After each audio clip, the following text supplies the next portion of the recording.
कहते हैं, कर्मों का लेखा जोखा कभी अधूरा नहीं रहता। जो जैसा करता है वैसा ही फल उसे कभी न कभी अवश्य मिलता है। यह कहानी है एक औरत की, जिसने अपने बीते जन्मों में किए गए कर्मों की सजा इस जन्म में भोगी। अक्सर देखा गया है, जिस औरत की बच्चा नहीं होती है, समाज उसे ताने मारता है, लोग उसे अपशगुनी कहते थे। लेकिन क्या सच में यह सिर्फ किस्मत है या उसके ही कर्मों का परिणाम? चलिए इस कहानी के माध्यम से इसे समझते हैं। कौन से पापों के कारण कलयुग में स्त्रियां संतान सुख से वंचित रह जाती हैं? एक छोटे से गांव में गरीब परिवार की बेटी राधिका रहती थी। उसके माता पिता साधारण किसान थे और राधिका उनकी इकलौती संतान थी। उन्होंने उसे बड़े लाड प्यार से पाला था। राधिका बेहद खूबसूरत और गुणों से भरपूर थी। उसका स्वभाव सरल और विनम्र था। वह अपने माता पिता के साथ गांव के एक छोटे से घर में संतोषपूर्ण जीवन व्यतीत कर रही थी। उस गांव पर राजा वीरभद्र का शासन था। राजा वीरभद्र अभी अविवाहित था और अक्सर अपनी प्रजा की स्थिति जानने के लिए गांवों का दौरा करता था। एक दिन जब वह राधिका के गांव के पास से गुजर रहा था, उसी समय राधिका अपने घर के पास नदी किनारे कपड़े धो रही थी। उसकी सरलता और सौंदर्य ने राजा वीरभद्र का ध्यान खींच लिया। वह तुरंत ही उसकी ओर आकर्षित हो गया। राजा ने अपने घोड़े को रोका और राधिका से बातचीत करने के लिए उसके पास गया। लेकिन जैसे ही राधिका ने राजा को देखा, वह घबराकर अपने घर की ओर भाग गई। राजा ने उसे आवाज दी, लेकिन वह बिना कुछ कहे अपने घर के अंदर चली गई। राजा की आवाज सुनकर राधिका के पिता अर्जुन बाहर आए। उन्होंने राजा को अपने दरवाजे पर खड़ा देखा और हड़बड़ा गए। उन्होंने हाथ जोड़कर कहा, महाराज, आप हमारे घर पर कैसे आए? क्या हमसे कोई गलती हुई? राजा ने मुस्कुराते हुए कहा, नहीं अर्जुन, तुम्हारी कोई चूक नहीं है, बल्कि मैं एक विशेष कार्य के लिए यहां आया हूं। अर्जुन ने कांपते हुए पूछा, क्या हुक्म है महाराज? राजा ने गंभीरता से कहा, तुम्हारी बेटी राधिका मुझे पसंद है, मैं उससे विवाह करना चाहता हूं। अर्जुन यह सुनकर हैरान रह गए। वह एक साधारण किसान थे और राजा का प्रस्ताव ठुकराना उनके लिए संभव नहीं था। उन्होंने सोचा कि उनकी बेटी अब राजमहल में रानी के रूप में सुखी जीवन जिएगी। यह सोचकर उन्होंने हामी भर दी। राजा वीरभद्र ने राधिका के विवाह के लिए भव्य तैयारियां की। पूरे राज्य में यह खबर फैल गई कि राजा ने एक साधारण किसान की बेटी से विवाह करने का निश्चय किया है।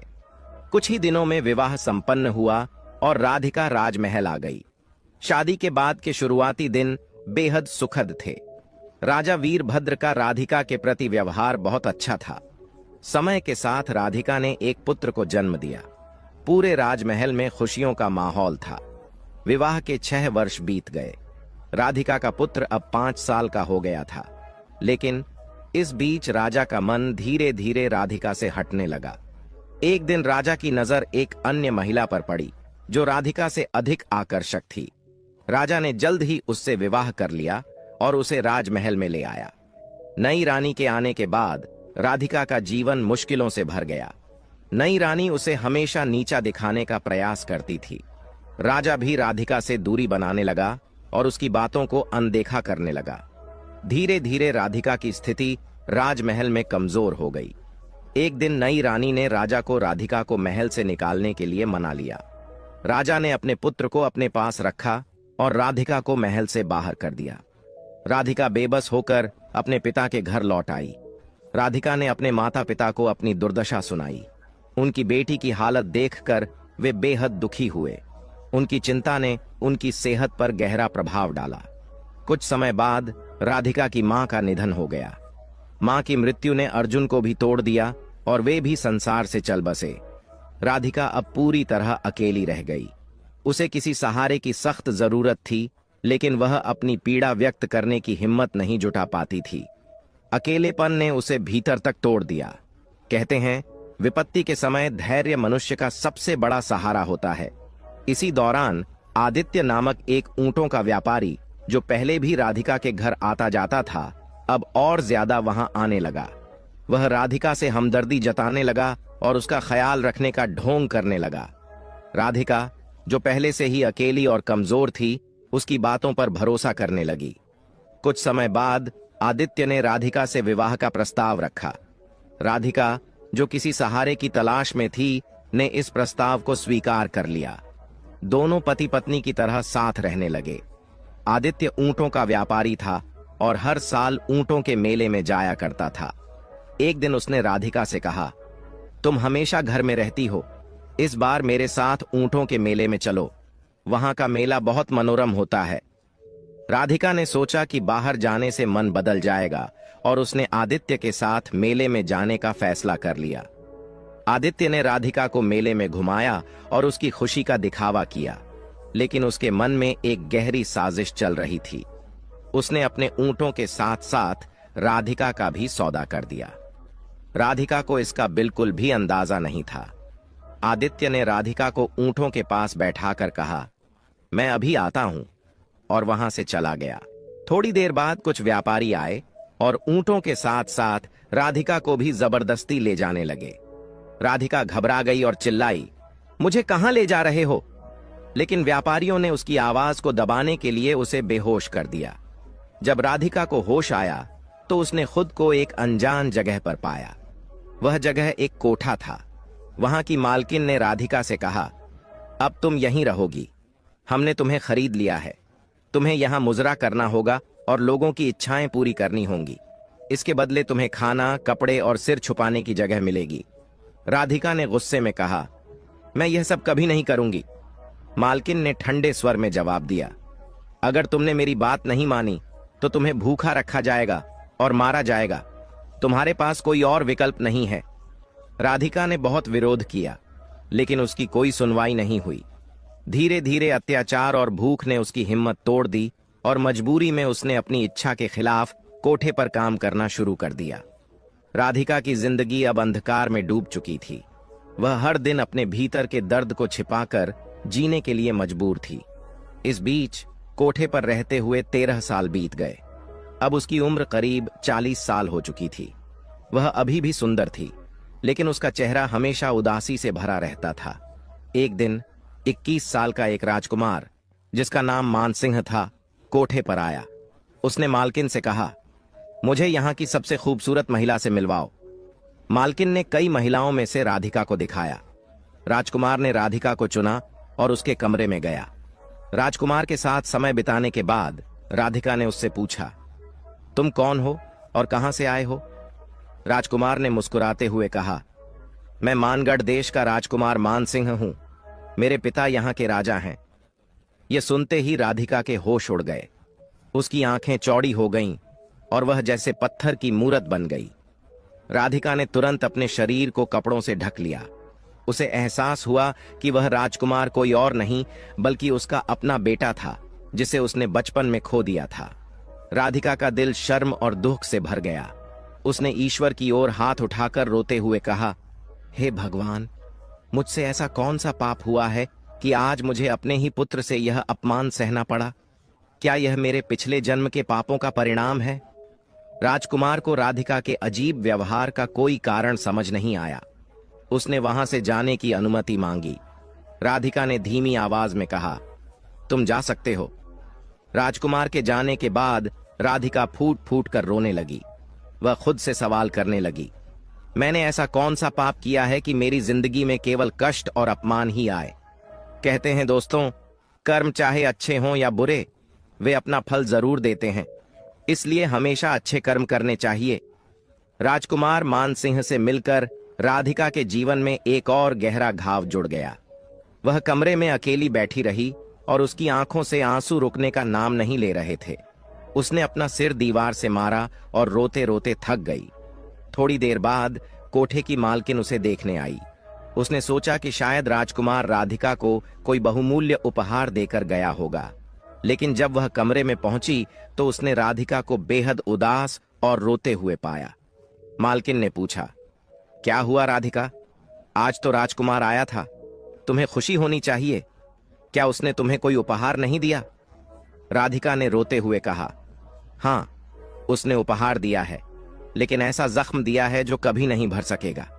यह घाव मेरे जीते जी मेरे साथ रहेगा। मालकिन हैरान होकर बोली, ऐसा क्या हुआ है, मुझे बताओ।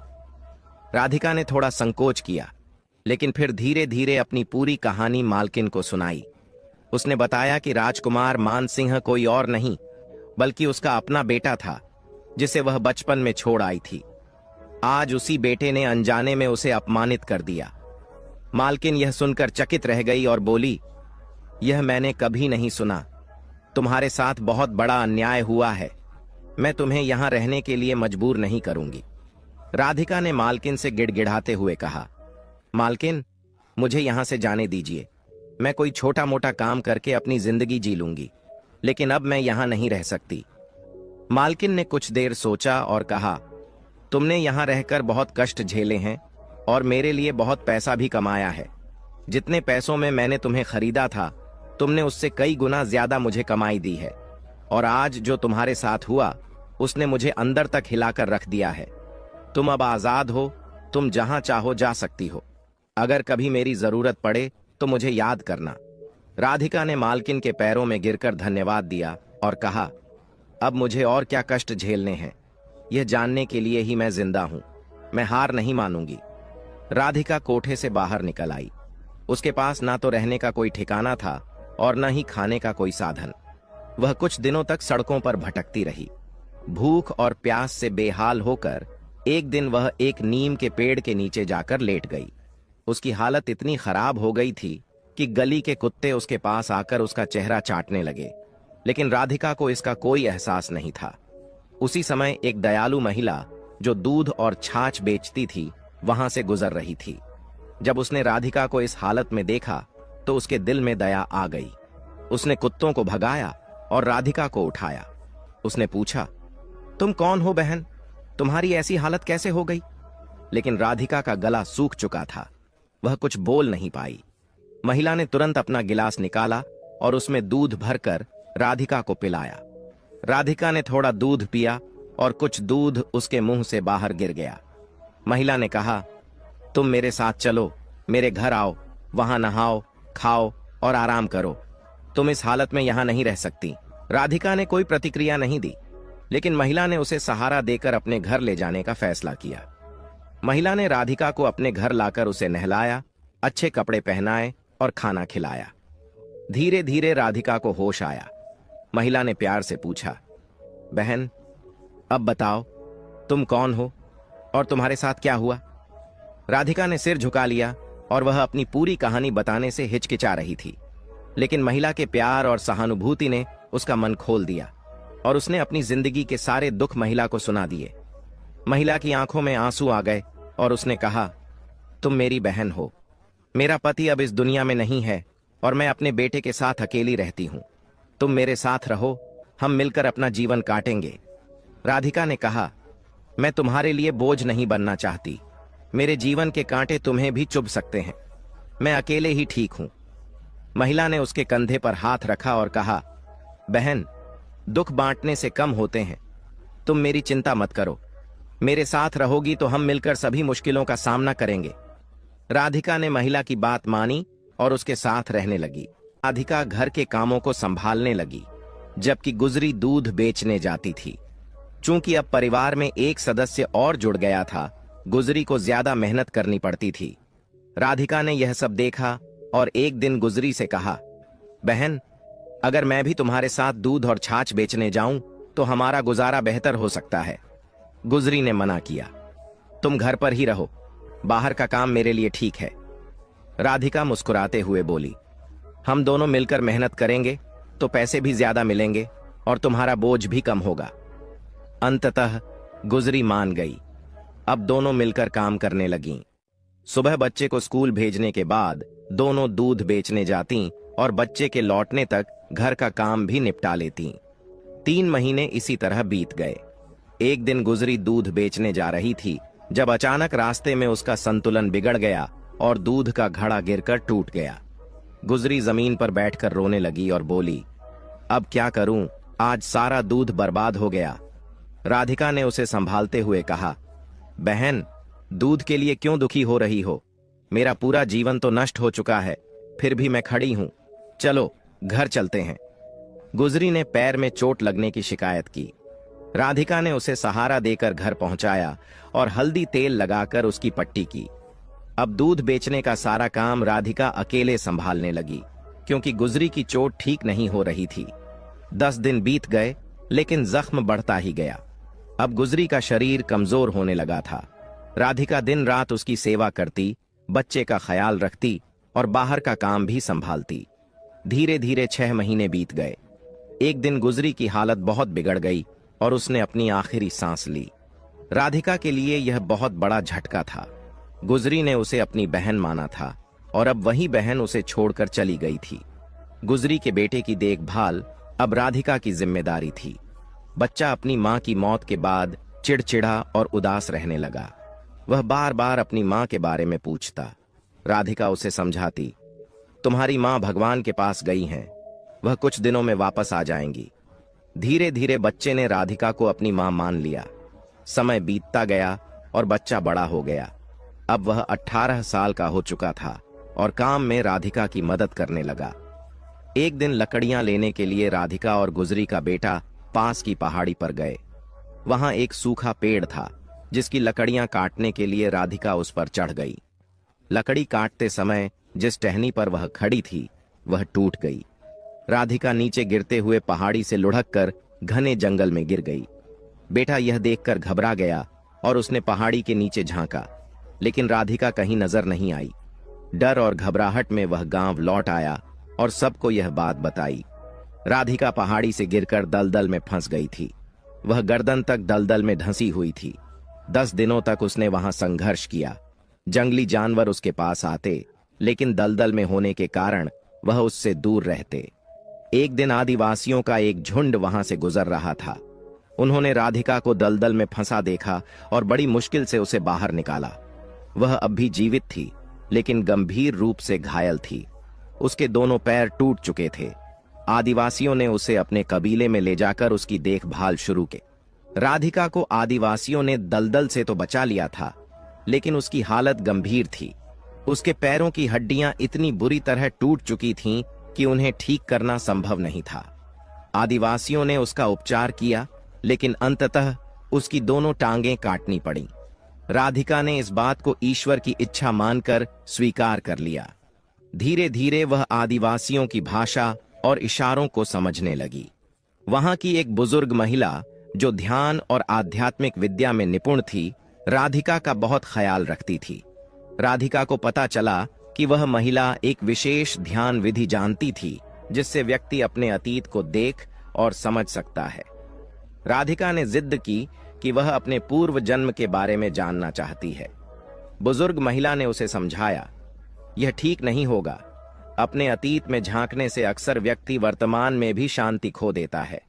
जो प्रकृति ने भुला दिया है, उसे भूल जाना ही बेहतर होता है। लेकिन राधिका ने अपनी बात पर जोर देते हुए कहा, मैं जानना चाहती हूं कि मेरे जीवन में इतने दुख क्यों हैं? मैंने क्या ऐसा किया है जिसके कारण मुझे यह सब सहना पड़ रहा है? अगर अतीत जानने से और दुख मिलेगा तो मैं उसे भी सह लूंगी। बूढ़ी महिला ने उसे ध्यान की एक कठिन प्रक्रिया सिखाई। उसने कहा, तुम्हें हर पल को याद करते हुए अपने अतीत तक पहुंचना होगा। यह साधना 3 से 4 वर्षों तक चलेगी। राधिका ने पूरी लगन के साथ ध्यान विधि का अभ्यास शुरू किया। धीरे धीरे उसने अपने जीवन के गुजरे हुए पल याद करना शुरू किया। 3 वर्षों की साधना के बाद राधिका अपने पिछले जन्म में पहुंच गई। उसने देखा कि उसका नाम रूपा था और वह एक साधारण परिवार की सदस्य थी। उसके जीवन का सबसे बड़ा दुख यह था कि उसे संतान सुख नहीं मिला था। इस वजह से वह गहरे मानसिक अवसाद में चली गई थी। गांव के लोग उसे ताने देते थे और उसकी यह स्थिति उसे भीतर से तोड़ने लगी थी। अपनी निराशा और दुखों से बचने के लिए रूपा ने किसी साधु की सलाह पर कुछ विशेष अनुष्ठान शुरू किए। उसे विश्वास दिलाया गया कि यह अनुष्ठान उसके जीवन में खुशियां लाएंगे। उसे बताया गया कि अगर वह 21 बच्चों की बलि देगी तो उसे संतान प्राप्त हो सकती है। रूपा ने वैसा ही किया। गांव के 21 बच्चों को उसने चुराकर मार डाला। किसी तांत्रिक के झांसे में आकर वह खुद निसंतान थी। लोग उसका मुंह तक नहीं देखना चाहते थे और उसे इस बात की जलन होती थी।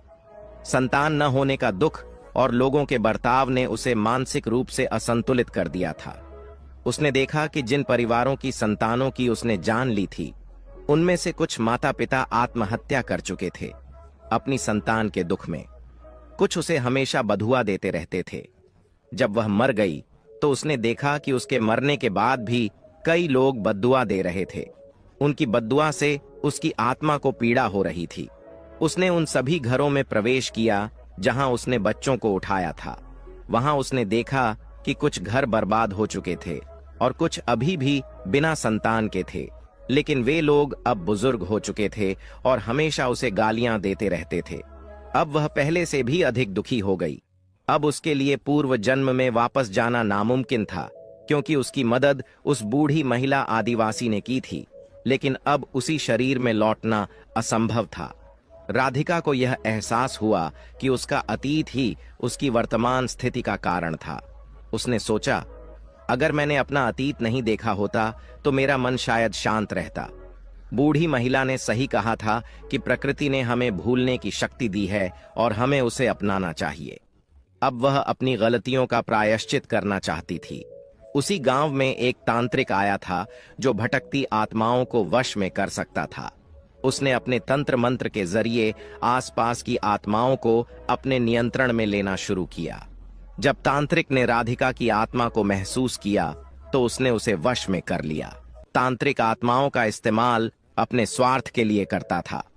जब राधिका की बारी आई तो उसने तांत्रिक से रोते हुए कहा, मैंने पहले ही अपने जीवन में कई गलतियां की हैं, मुझसे अब और गलत काम मत करवाओ।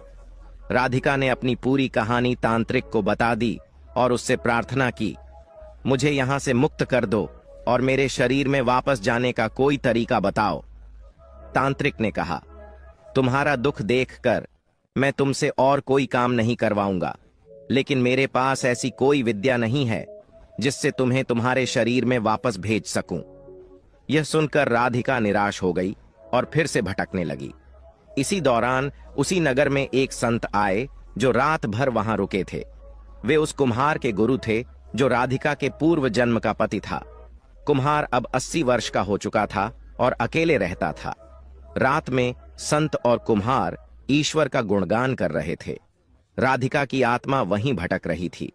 संत को महसूस हुआ कि वहां कोई आत्मा मौजूद है जो मोक्ष की कामना कर रही है। संत ने कुम्हार से कहा, यहां तुम्हारी पूर्व पत्नी की आत्मा भटक रही है, वह अपनी मुक्ति चाहती है। कुम्हार ने चौंकते हुए पूछा, मेरी पत्नी? वह तो वर्षों पहले गुजर गई थी, क्या इतने समय से उसकी आत्मा भटक रही है? संत ने राधिका की आत्मा को संबोधित करते हुए कहा, तुम्हें क्या चाहिए, क्यों भटक रही हो? राधिका ने अपनी सारी बातें संत को बता दी और कहा, मुझे अपने शरीर में वापस जाना है ताकि मैं अपने पापों का प्रायश्चित कर सकूं। संत ने कहा, तुम्हें मेरे साथ मेरे आश्रम चलना होगा, जहां हर रोज भजन कीर्तन होता है। ईश्वर के नाम के माध्यम से तुम अपने शरीर में लौटने का मार्ग ढूंढ सकती हो। राधिका ने संत की बात मानी और उनके साथ आश्रम चली गई। आश्रम में हर दिन राधिका ईश्वर का भजन करती, ध्यान लगाती और प्रार्थना करती। धीरे धीरे उसे महसूस होने लगा कि वह अपने शरीर की ओर लौट रही है। उसने यह बात संत को बताई। संत ने कहा, तुम अपने शरीर में वापस लौट सकती हो, लेकिन तुम्हारे पाप तभी खत्म होंगे जब तुम 21 लोगों की मदद करोगी और उनके जीवन को बेहतर बनाओगी। यही तुम्हारे लिए मुक्ति का मार्ग है। संत के आशीर्वाद से राधिका अपने शरीर में लौट आई। जब उसने आंखें खोलीं तो उसका शरीर बहुत कमजोर और घायल था। उसकी त्वचा पर चींटियों ने घाव कर दिए थे, लेकिन आदिवासियों ने उसके शरीर को हाथ नहीं लगाया था, क्योंकि वे जानते थे कि वह ध्यान की अवस्था में थी। आदिवासियों ने उसकी मरहम पट्टी की और उसे खाना खिलाया। धीरे धीरे राधिका होश में आई। सबसे पहले उसने उस बुजुर्ग महिला के बारे में पूछा जो उसकी देखभाल करती थी। आदिवासियों ने कहा कि वह महिला 1.5 साल पहले गुजर गई थी। उसने तुम्हारे लिए हर संभव प्रयास किया था। यह सुनकर राधिका का दिल भर आया। उसने आदिवासियों को अपनी पूरी कहानी सुनाई।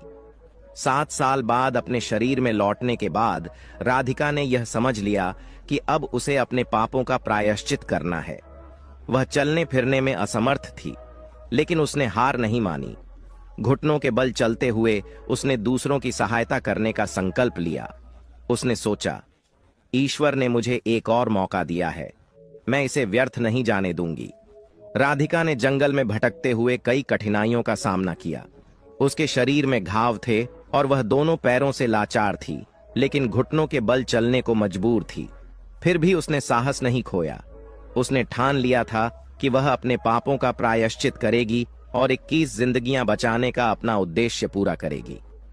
एक दिन जंगल में चलते हुए राधिका ने देखा कि एक सांप कांटों में फंसा हुआ है। कांटे उसकी त्वचा में गहरे चुभ गए थे, जिससे वह असहाय और दर्द से तड़प रहा था। राधिका ने सोचा कि वह इस सांप की मदद कर सकती है। सांप ने जैसे ही राधिका को अपनी ओर आते देखा, उसने फन उठाकर फुफकारना शुरू कर दिया। राधिका डर गई, लेकिन फिर भी उसने साहस दिखाया। उसने पास पड़े एक लंबे डंडे से धीरे धीरे सांप को कांटों से बाहर निकालने की कोशिश की।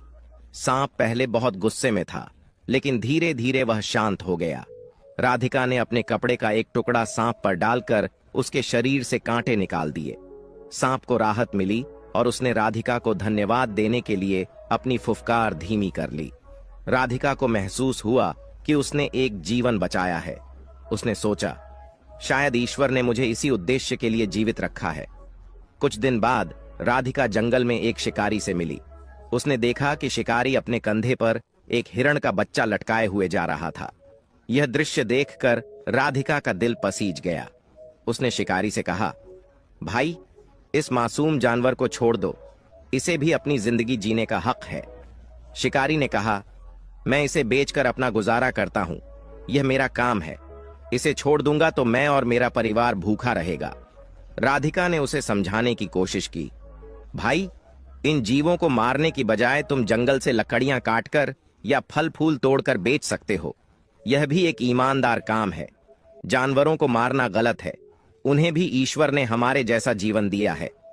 शिकारी पर राधिका की बातों का गहरा असर हुआ। उसने हिरण के बच्चे को छोड़ दिया और वादा किया कि वह अब कभी किसी जानवर को नहीं मारेगा। राधिका बहुत खुश हुई। उसने सोचा, शायद अब इस शिकारी का जीवन बदल जाएगा और इसके साथ कई जानवरों की जिंदगी भी बच जाएगी। राधिका ने ठान लिया कि वह हर दिन जंगल में जाएगी और किसी जरूरतमंद की मदद करेगी। उसे पता था कि यही उसका प्रायश्चित है। राधिका ने जंगल में भटकते हुए यह संकल्प किया कि वह अब हर दुखी प्राणी की सहायता करेगी। एक दिन चलते चलते उसने देखा कि एक भेड़िया झाड़ियों में फंसा हुआ है। उसके पैरों में गहरे कांटे चुभे हुए थे। वह दर्द से कराह रहा था और लंबी आवाजें निकाल रहा था। राधिका पहले तो डर गई। वह भेड़िए से थोड़ी दूरी पर बैठ गई और उसे देखती रही। भेड़िया भी उसे देख रहा था। कुछ देर बाद भेड़िया अपनी आवाज को धीमा करते हुए उसकी तरफ देखने लगा, जैसे कह रहा हो, मुझे मदद चाहिए, मैं तुम्हें कोई नुकसान नहीं पहुंचाऊंगा। राधिका ने धीरे धीरे डर पर काबू पाया और भेड़िए के पास जाने का साहस किया। उसने अपने कांपते हाथों से उसके सिर पर धीरे से हाथ रखा। भेड़िया बिल्कुल शांत था। राधिका ने उसके पैरों से कांटे निकाले। भेड़िए को तुरंत आराम मिला। भेड़िया कुछ दूर चला, फिर वापस आया और राधिका के हाथ चाटने लगा।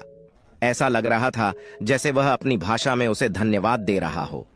इसके बाद वह भेड़िया जंगल की ओर चला गया। यह घटना राधिका के लिए बहुत खास थी। उसने पहली बार महसूस किया कि जानवरों में भी भावना और प्रेम होता है। उसने सोचा, अगर मैं इन्हें थोड़ा सा सहारा दे सकती हूं तो क्यों न अपना जीवन इसी काम में लगाऊं।